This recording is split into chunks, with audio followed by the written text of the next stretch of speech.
Hello, today we are diving deep into self-reflection.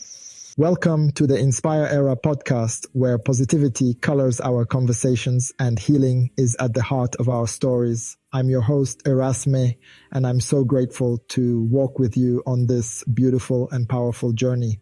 Today, we are diving into cultivating inner strength through self-reflection. This isn't just about quiet moments or journaling thoughts. This is about truly meeting yourself, facing your truths, and building something unshakable from the inside out. Why inner strength matters now more than ever. Let us be honest, life will always have ups and downs. You'll face criticism, heartbreak, failure, uncertainty, and even your own doubts. But here's something powerful. Your inner strength is the only guarantee you have when the world around you shakes. Now, inner strength isn't about acting tough or pretending everything's fine. It's about knowing who you are, standing grounded in your values and responding, not reacting when challenges come. And to build that kind of strength, self-reflection is your training ground. Now, let me differentiate the act of reacting and the act of responding to challenges. As we talk about cultivating inner strength through self-reflection, this is one of the most important lessons. It's the pivot point that determines whether you are a victim of circumstance or the architect of your life. Understanding this difference is fundamental to your growth as a leader and as a person. Reacting is quick. It's emotional. It's usually automatic, a knee-jerk reflex. You don't think, it just happens. It's an uncontrolled surge of energy driven by past programming and your ego. Let me give you some examples. Someone criticizes your idea and you instantly snap back or shut down. Hey, this is a total reaction. Do not do it. Or a delay in your plans makes you feel like giving up everything. A friend disappoints you and you immediately cut them off without a conversation. These reactions usually come from unresolved wounds or deep insecurities that haven't been dealt with. The fear of not being good enough, the sting of a past betrayal. They feel intense and justified in the moment, but often lead to regret and broken trust. And here's the truth. When you react, the situation controls you. You give away your power, handing the remote control of your emotions to someone else. You act from fear, anger, or pain, not from your highest self. You become a leaf in the wind. Responding, on the other hand, it comes from clarity. It's intentional, it's wise, it's rooted in self-awareness. You still feel the emotion, but you create a space between that feeling and your action. You pause, you breathe, you think, you reflect. This pause is your sacred ground. It is where your power truly lies. Here is a simple practice to cultivate this space, the sacred pause. The next time you feel that reactive surge, just stop. Take one deep, conscious breath. In that brief moment, you interrupt the automatic pattern. In that space, ask yourself, what is the wise and powerful move here? This simple pause is your gateway from reacting to responding. Someone gives harsh feedback, and instead of lashing out, you say, let me take time to think about this. I'll get back to you. A plan doesn't work out, and instead of spiraling, you ask, what can I learn from this? How can I adjust? A loved one hurts you, and instead of cutting ties, you communicate your feelings honestly and respectfully. This is what self-reflection teaches you to do. When you respond, you take back your power, you stay rooted, you act not from fleeting emotion, but from enduring wisdom. This is the practice of leading yourself first, so you can then lead others with unshakable integrity. What is self-reflection and why most people avoid it? Self-reflection is the habit of checking in with your thoughts, feelings, choices, and patterns. But let's be real, it's not always comfortable. Sometimes it means facing the mistakes we made, the opportunities we missed, or the pain we still carry. That's why many people avoid it. They don't want to sit in silence with themselves. But what if I told you that those quiet moments of honesty are where the strongest version of you is born? When you reflect, you reclaim your story, you take ownership, you learn, and when you learn, you grow, and not just externally, but in a way that no one can take from you. Take a moment and reflect on the power of King David's reflection. Let's look to scripture for an example. King David, a man after God's own heart, didn't just fight Goliath. He also spent many hours in solitude crying out to God, reflecting in the book of Psalms. This practice of quiet introspection became the bedrock of his leadership. When he messed up, and he did profoundly, he didn't hide.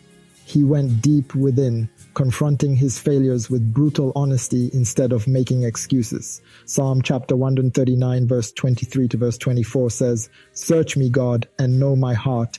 Test me and know my anxious thoughts. See if there is any offensive way in me, and lead me in the way everlasting." This is a courageous plea for transformation from the inside out. Yes, that is what real strength looks like. Not perfection, but the courage to look within, admit, adjust, and align. It's the willingness to be vulnerable before you can be victorious. Self-reflection isn't a one-time thing, it's a lifestyle.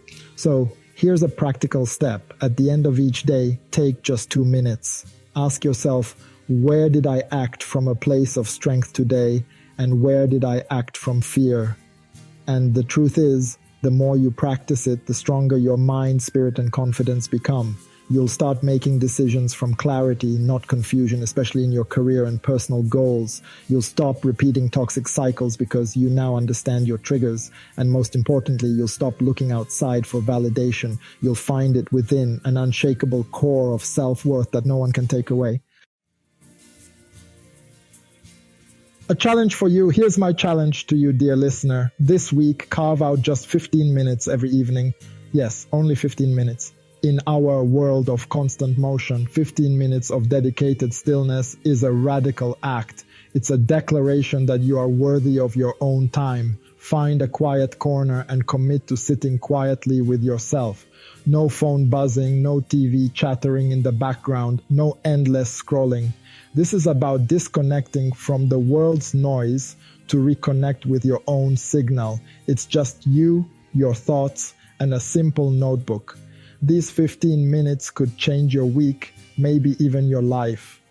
During that time, I want you to reflect on one simple but powerful question. The goal isn't to find a perfect answer, but to engage in the process of asking. Just pick one that resonates with you each evening. You can choose one of the following, but don't feel limited. Ask yourself, what or who is draining my energy right now? What am I avoiding that I know I need to confront? What brings me a genuine sense of joy? And how can I invite more of it in? And who am I becoming through the small daily choices I'm making? Now here's the important part. Be brutally honest with yourself. This isn't a performance. Don't write what sounds poetic or what you think a better version of you would say. We often avoid truth out of fear, but this honesty is an act of self-compassion. Write the raw, inconvenient truth. Your growth depends on your truth. Maybe your truth is that the career path you're on feels hollow. Maybe what's draining you is that toxic friendship you maintain out of loyalty. Perhaps what you've been avoiding is that tough conversation with your boss about your boundaries, or with yourself about a habit that's holding you back. And maybe, just maybe, you'll realize that the small choices you've been making each day, like what you eat, what you consume online, how you spend your evenings, are shaping you into someone stronger, wiser, and braver than you thought. Put it on paper. Don't just let the thoughts float in your head where they can feel tangled and overwhelming. The moment your pen touches the paper, something magical happens. Writing makes it real. Writing makes it visible. And once it's on the page, you can actually start making adjustments. Do this for 7 days. That's all I'm asking. The first day might feel awkward, but by day 7, you will have built a new muscle of introspection. 7 little evenings, 15 little minutes. By the end of the week, you'll notice something subtle but powerful. You'll feel lighter. Having set down a weight you didn't realize you were carrying, you'll feel clearer because you've swept away the mental clutter that clouds your judgment. And most importantly, you'll feel stronger, not because you shouted it to the world, not because you posted it online, but because you faced yourself with courage.